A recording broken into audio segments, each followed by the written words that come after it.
유월절 명절이 다가왔고, 유월절 명절 동안에 있는 일들이 우리 요한복음 12장부터 일입니다. 그래서 요한복음 12장부터 일은, 마지막까지 일은 예수님이 마지막 일주일 사이에 있는 일입니다. 앞에 1장부터 11장까지가 예수님의 3년 반 공생의 일이라고 한다면, 12장부터 마지막까지는 딱 일주일의 일이 한꺼번에 기록되어 있습니다. 맹절이 가까웠다라고 하죠. 유월절을 두고 하는 소리고요. 거기 보시면 20절에 맹절에 예배하러 올라온 사람 중에 헬라인 몇 사람이 있고, 이 헬라인이 예수님 뵙기를 청하게 되어집니다. 이 부분은 우리 나머지 공간복음에는 기록되어 있지 않습니다. 이 말은 무슨 말이냐면, 요한이 어떤 의도를 가지고 이걸 기록하고 있다라고 하는 것입니다. 유대인들은 참 구원자 예수님을 결국 버리게 됩니다.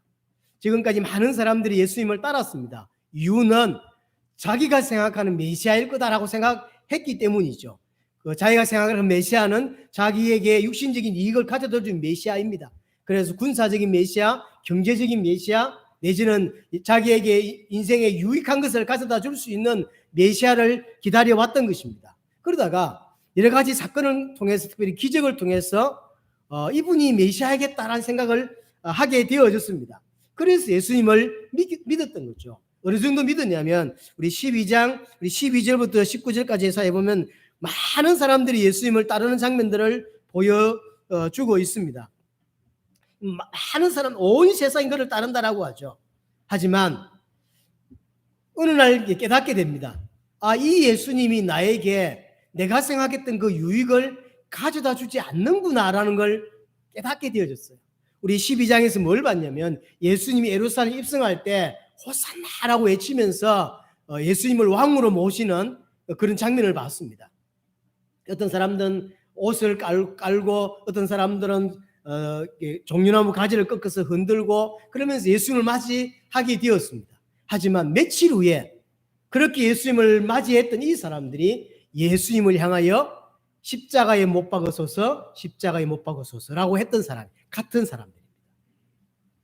왜 그럴까요? 예수님을 3년 가까이 지켜보면서 예수님을 그리스도라고 고백하고, 그래서 예수님을 따랐던 사람들입니다.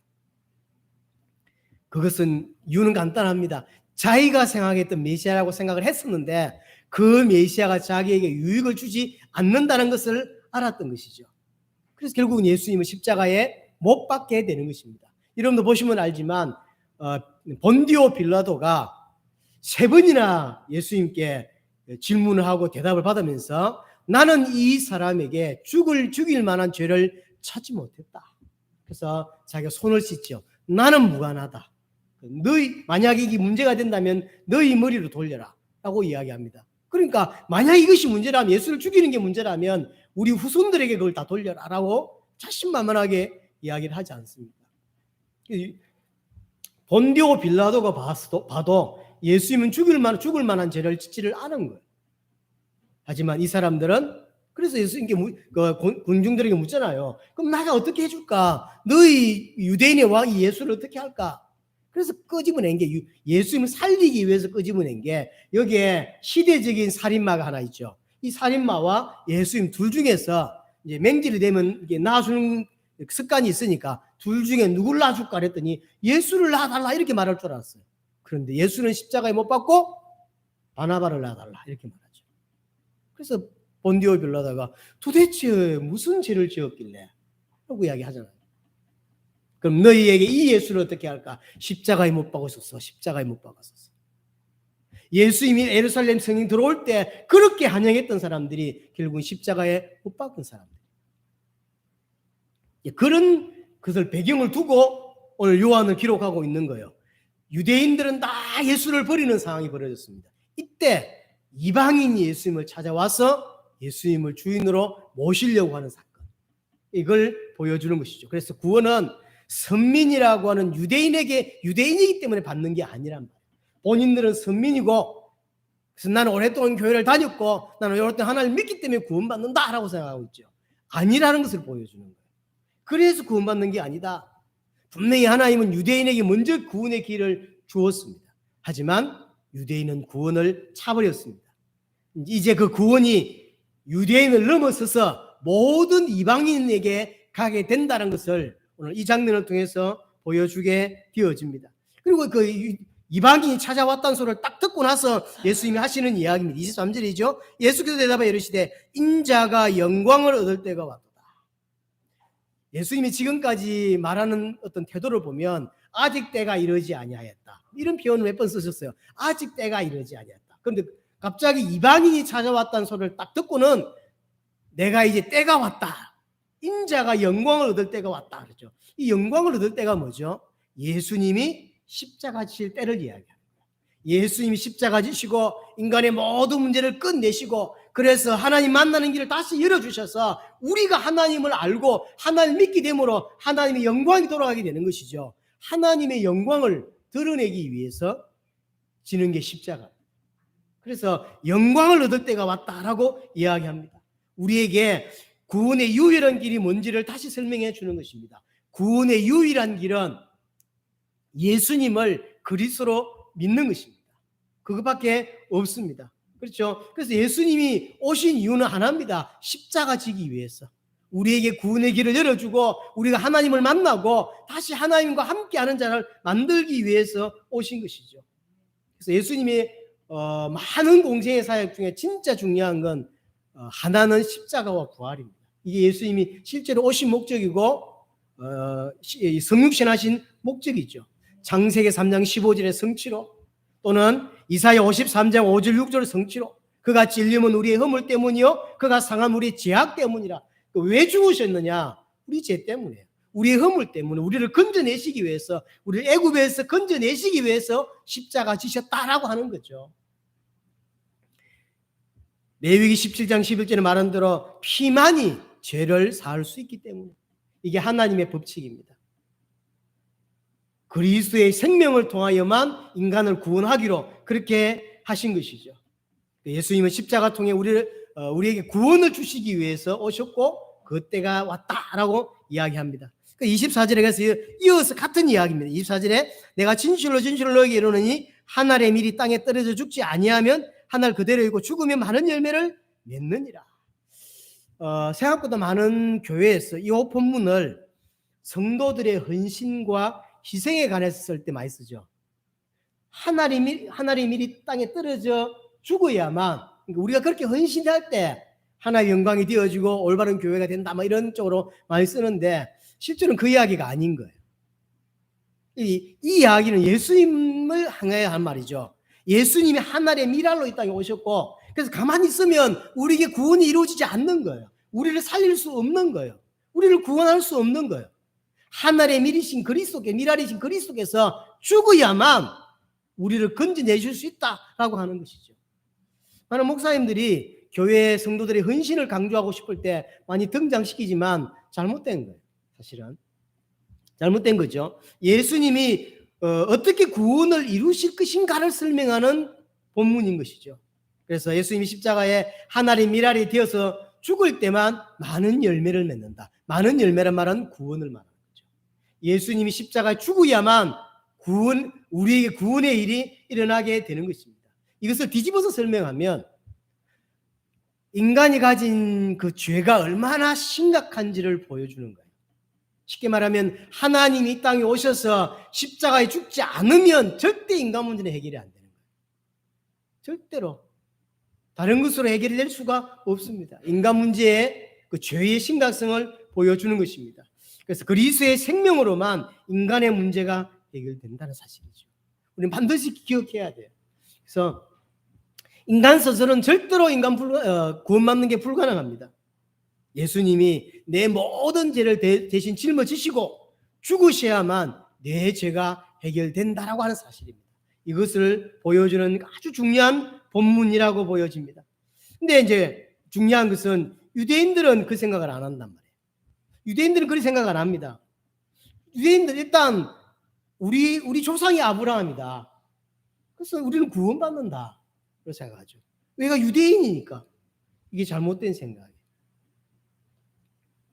로마서 4장 16절에 보면 아브라함의 후손이 구원받는 게 아니라고 해야죠. 아브라함의 후손일지라도 믿음으로 구원받는 것이지 아브라함의 후손이기 때문에 구원받는 게 아닙니다. 그렇죠? 로마서 9장 6절에도 이스라엘에서 난 그들이 다 이스라엘이 아니다라고 하죠. 이스라엘 백성이기 때문에 구원받는 게 아니에요. 그들에게 구원의 기회가 먼저 주어진 건 사실입니다. 그리스도가 유대인으로 가고, 그리고 유대인을 먼저 하나님이 전 세계 살릴 수 있는 자로 아브라함을 부르셨어요. 그것만 해도 엄청나고 성경이 유대인들의 말로 기록되어 있습니다.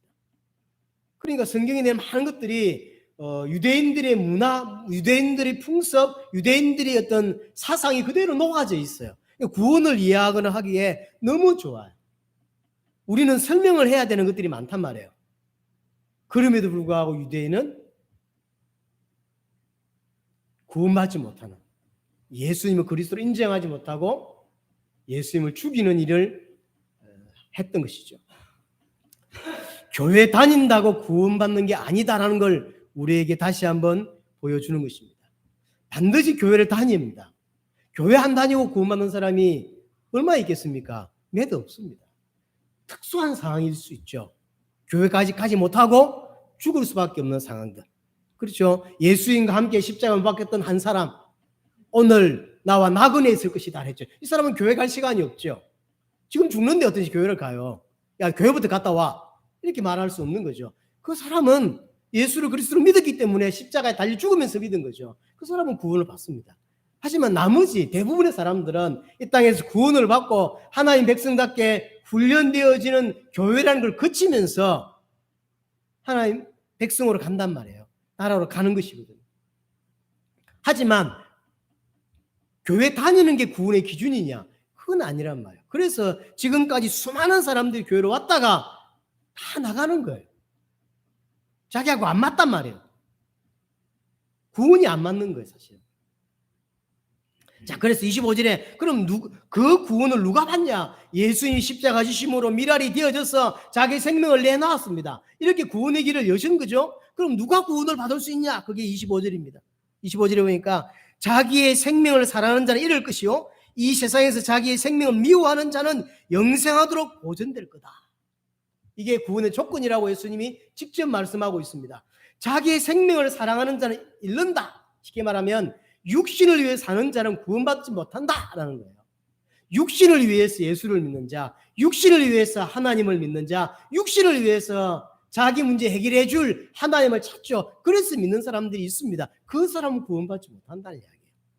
교회를 다닌다 할지라도. 육신을 위한 자, 지금도 분명히 많이 있습니다. 제가 볼 때는 진짜 많습니다. 교회 안에. 육신을 위해 사는 자들, 육신을 위해서 교회를 선택한 사람들, 부자 되기 위해서, 뭔가를 치유받기 위해서, 뭔가 이익을 얻기 위해서, 하나님이 누군지, 예수가 누군지 관심이 없는 사람 특징은 관심이 없어요.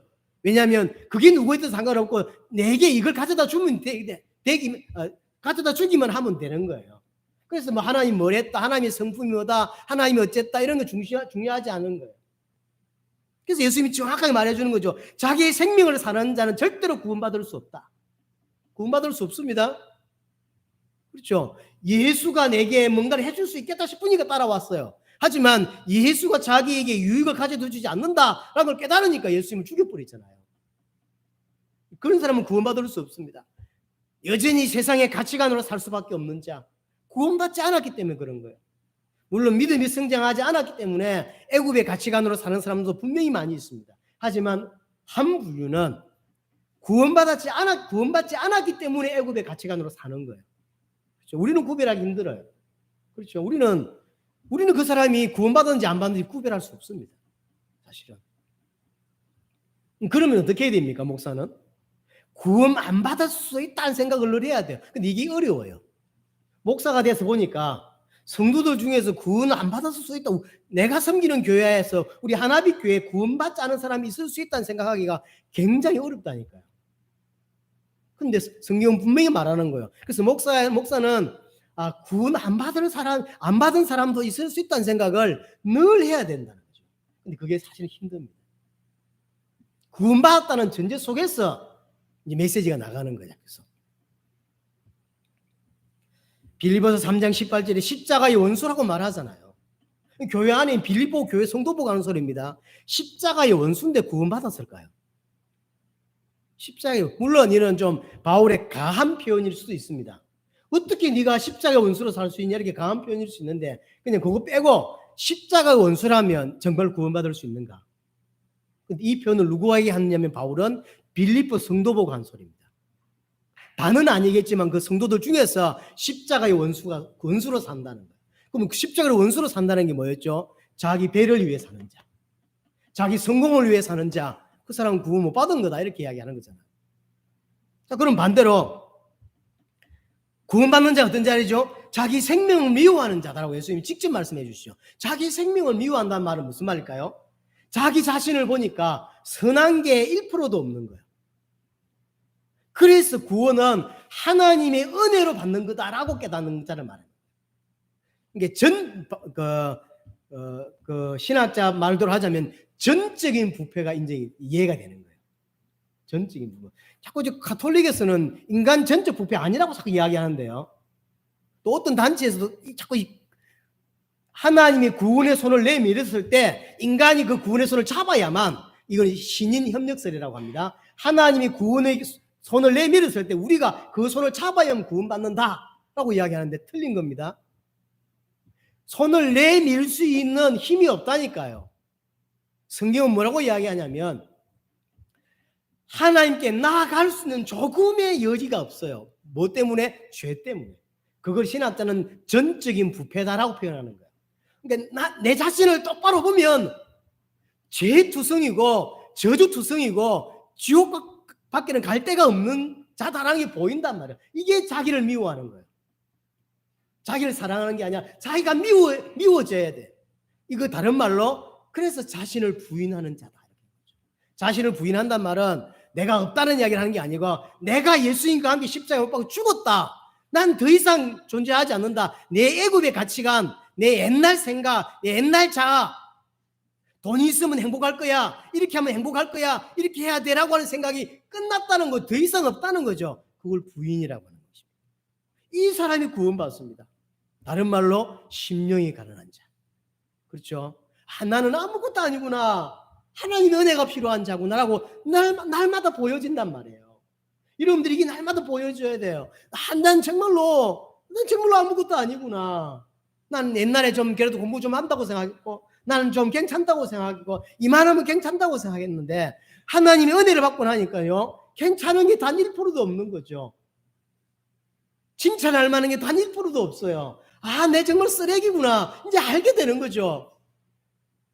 그런 나를 하나님이 건지시고, 그런 나를 사랑하시고, 그런 나를 기다려주시고, 그런 나를 설득하셔서, 설득이 잘 안 될까 싶어서 믿는 부모님에게 태어나게 하시고, 믿는 환경을 주시고, 계속 하나님 설득해 가는 거죠. 깨닫고 보니까 이게 정말로 처음부터 끝까지 하나님의 은혜였구나. 저 시골교회 교회가 없었더라면 내가 교회를 못 다녔을 것이고, 그때 안 다녔더라면 영원히 교회를 안 올 인물이라 하나님이 그때 교회를 세우시고 나를 부르셨구나. 이게 처음부터 끝까지 하나님의 은혜임을 깨닫게 되는 거예요. 이걸 못 깨달으니까 교회 와서 뭐 하냐면 결국 육신적인 거 해결하려고 하나님께 비는 거예요. 하나님 누군지도 모르고 하나님 뭐 하고 싶은지도 모르면서.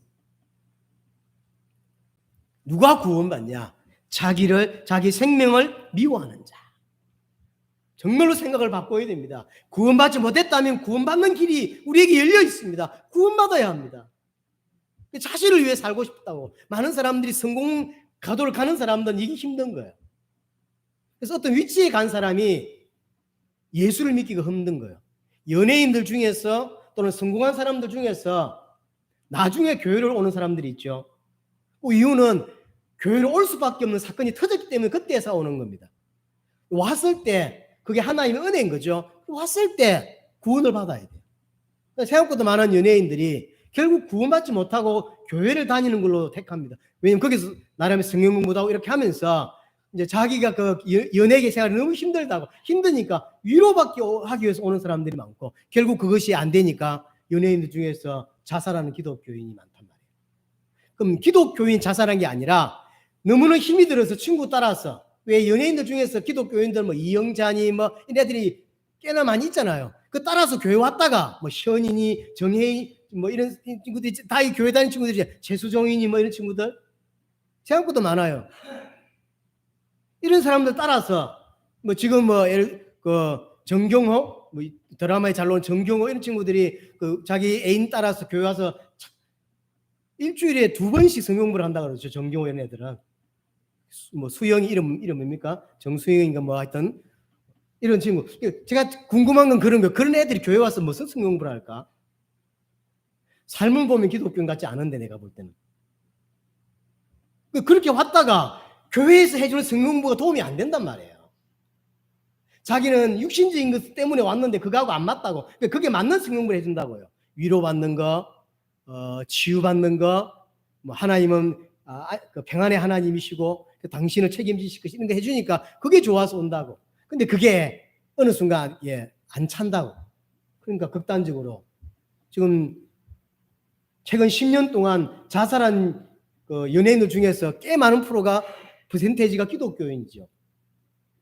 답이 안 되는 거예요. 답이 안 돼요.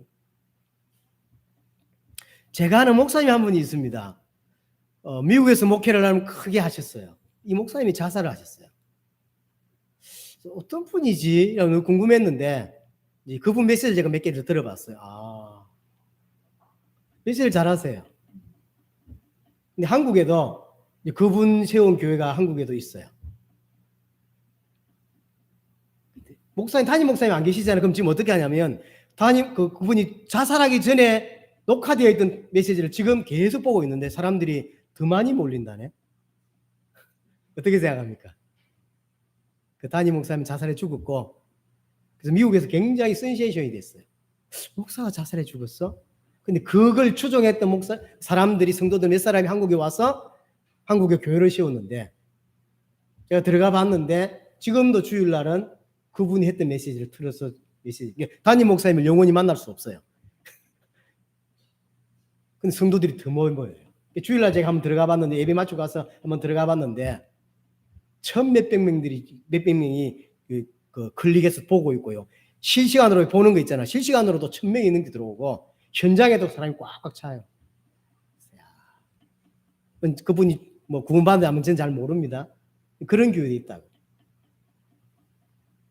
그러니까 그분들은 왜 담임 목사를 안 만나고 싶겠어요? 담임 목사 있는 교회를 안 가고 싶겠어요? 몇 가지 이유가 있는 거예요. 자, 넘어가겠습니다. 26절 보세요.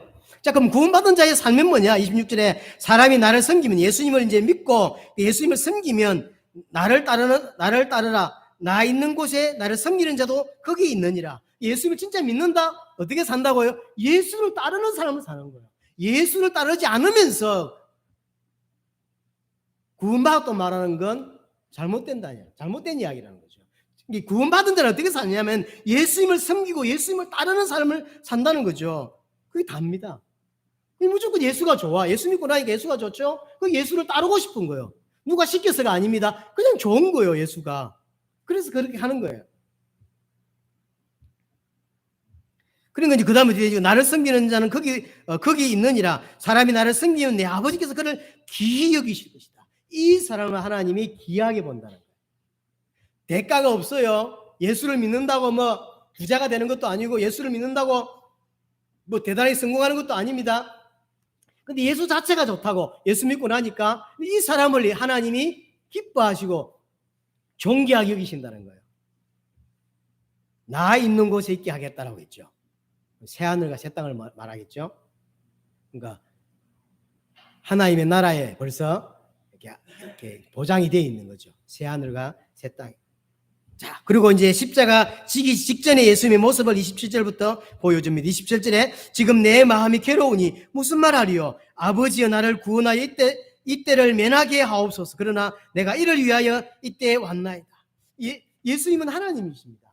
그래서 어떤 사람이 이렇게 말합니다. 예수님은 십자가 지실 때 아프지도 않았고 두려워하지도 않았을 거다. 그리고 아프다고 말하는 것은 감 지르고 기도하는 것은 쇼일 거다라고 이야기하죠. 그렇지 않습니다. 예수님은 육신을 가지고 있고 또 신성을 가지고 있습니다. 다 가지고 있어요. 그래서 인간이 가지고 있는 모든 것들을 다 느끼시는 거죠. 많은 유혹을 느끼시고 많은 아픔을 느끼십니다. 슬픔을 볼 때 눈물을 흘리시고 어떤 사람이 죽음을 볼 때 안타까워하시죠. 인간이 가지고 있는 모든 걸 다 느끼신다는 이야기예요. 십자가 지신다는 이야기는 모든 고통을 느끼시는 것이고 그 느낌보다 더 중요한 건 단순히 아픔이 아닙니다. 그러면 예수님의 제자들은 그렇게 안 죽었나요? 예수님의 제자들 대부분은 다 십자가에 죽었습니다. 대부분 그리스에서, 터키에서 또는 메소포타미아에서 대부분 십자가에 죽지 않은 제자는 12명 중에서 3사람인가 밖에 없어요. 3사람인가 밖에. 나머지는 다 십자가. 베드로도 거꾸로 십자가에 죽었고 안드레도 십자가에 죽었고, 그리고 어떤 제자들은요 살 가죽을 다 벗겨 죽였죠. 얼마나 고통스러웠을까요? 예수님이 지금 이게 그거 십자가 죽을 생각하니까 너무 고통스러워서 이야기일까요? 할 수만 있다면 내 잔을 좀 이렇게 옮겨 주십시오. 이게 자기의 제자들도 그렇게 자기보다 더 심하게 죽는데 그게 무서워서 아닙니다. 예수님 이 모습은 어떤 모습이냐면 당신이 인생의 모든 죄를 짊어지시고 죄 자체가 되어져서 하나님께 진노를 받는, 하나님께 심판받는 거란 말이에요. 쉽게 말하면 하나님께 단절되는 사건입니다.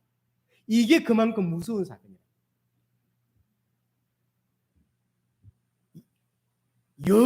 영원토록 하나님, 예수님은 하나님과 함께 했죠.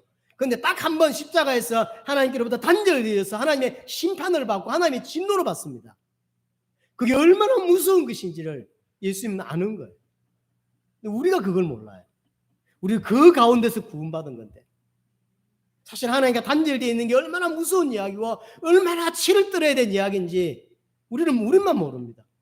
예수님은 그걸 두고 이게 간절히 기도하고, 보세요. 무슨 말 하리요? 나를 구원하여 이때를 면하게 하여 주옵소서. 할 수만 있다면 이 잔을 옮겨 주시옵소서. 너무 두려운 이야기죠. 하지만 예수님은 끝까지 순종했고, 그래서 그리스도의 일을 완성하셨습니다. 이 일을 통해서 어떤 일이 벌어졌냐면 크게 2가지 일이 일어나죠. 31절에 보세요.